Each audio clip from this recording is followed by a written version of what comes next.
What's up? This is Frank again with my second tip of the top 10 tips on meditation. Okay. And here I'm going to go into how to actually do this, how to actually meditate. Okay. Meditation is, like I mentioned in the first tip, it's often a quite misunderstood activity. Okay.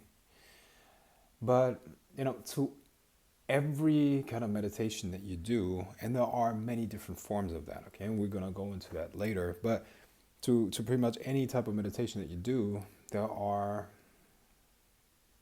certain fundamental things that are always the same, okay, and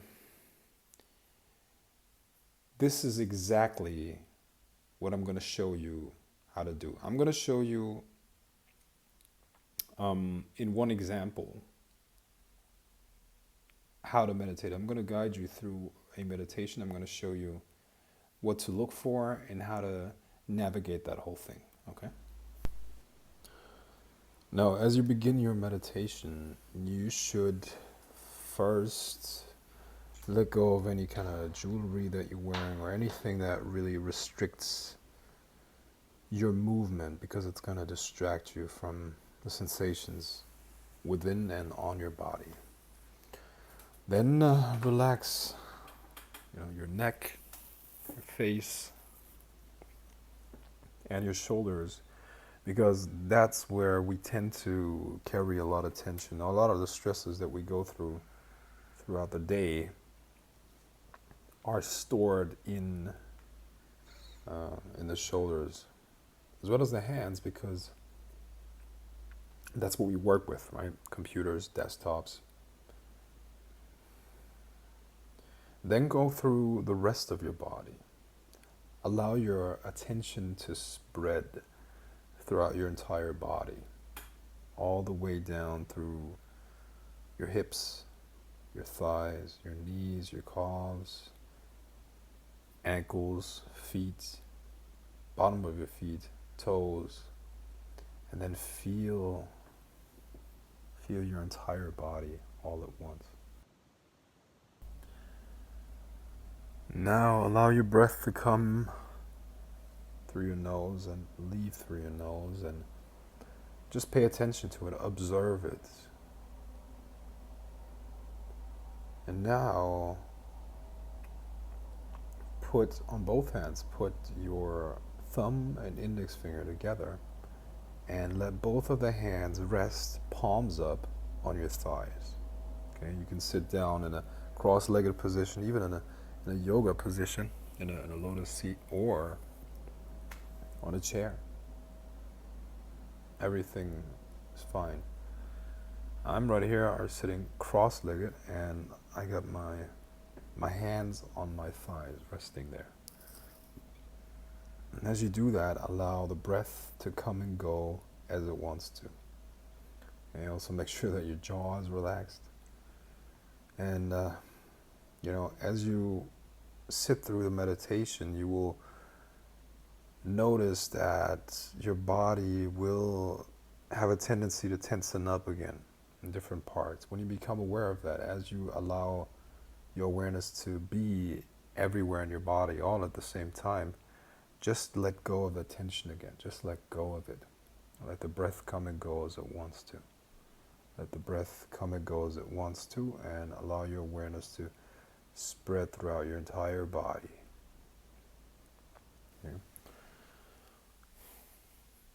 As you've seen now, meditation can be done with almost no tools. Pretty much, the only tools that you need is really, a certain amount of time where you don't have to focus on the outside world, but instead can focus on your inner world. And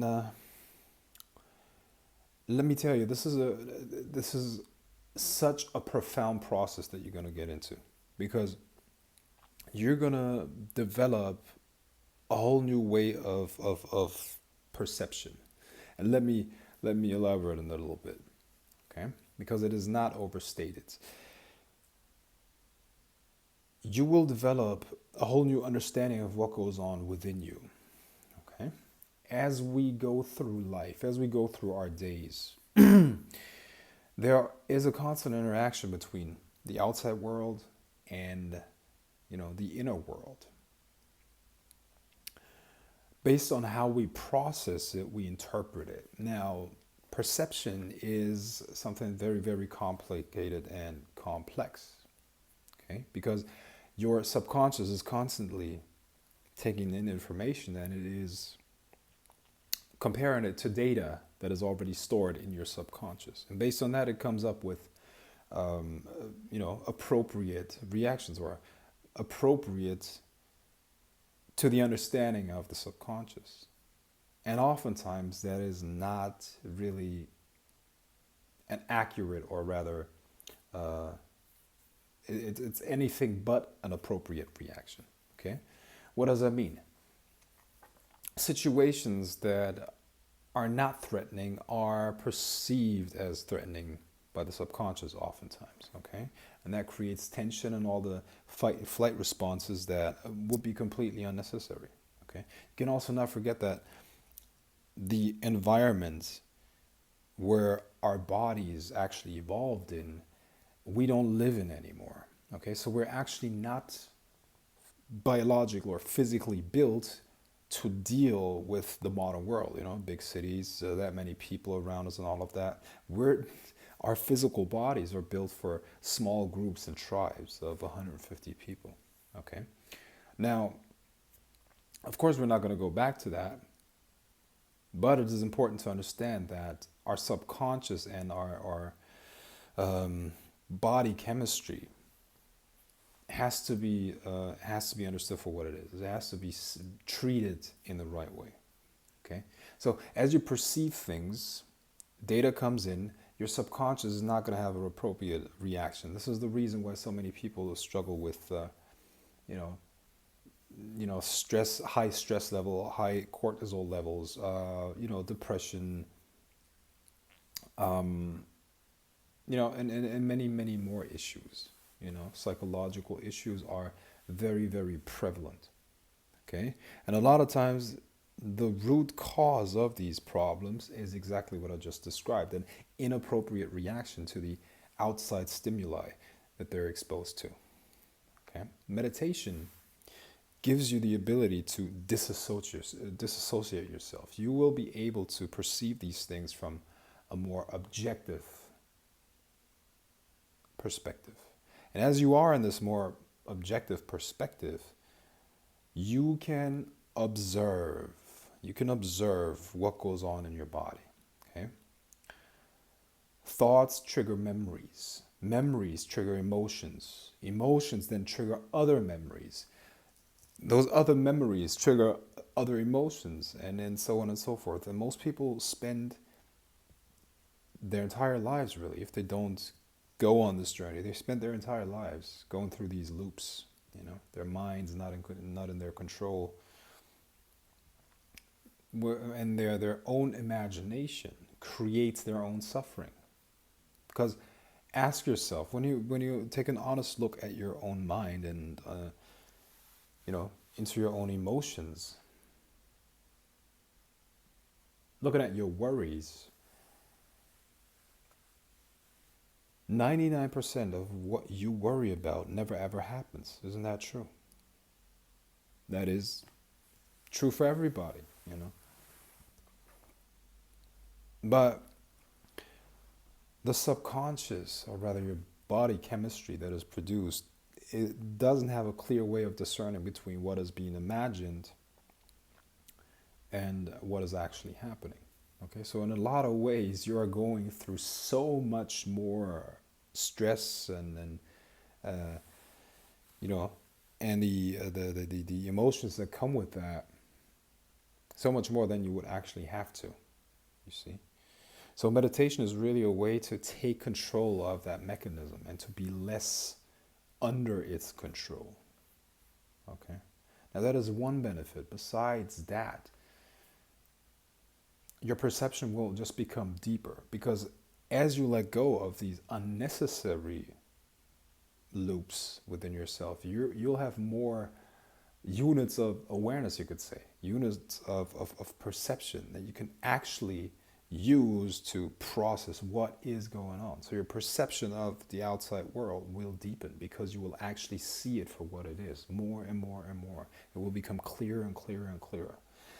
And your life will take on a whole different quality. You know, this is based on solid science, what I'm saying here. You know, your neurology will change, okay? The connection between your brain cells will become denser. You will process things differently. A higher level of emotional control, a higher level of um, dopamine, serotonin, which are, you know, feel-good hormones, or neurotransmitters rather. Now, all of these things are going to be to your benefit. And meditation really opens up a whole new way of living, because it will something that you will have an invaluable tool that in the moments when you feel stressed, in the moments when you lose orientation, you don't really know in what direction to move next, you will have a tool that you can use to dive within, to create an expanded awareness and to move into the right direction, that you chose. And as you begin to live your life like that, you will have much less problems. Why? Because you will have those moments when you can take a step back, make a better decision, and move into the right direction. Okay? So I'll leave it at this. Very soon you're going to receive my third tip from my top 10 tips on meditation, and I hope you enjoyed this.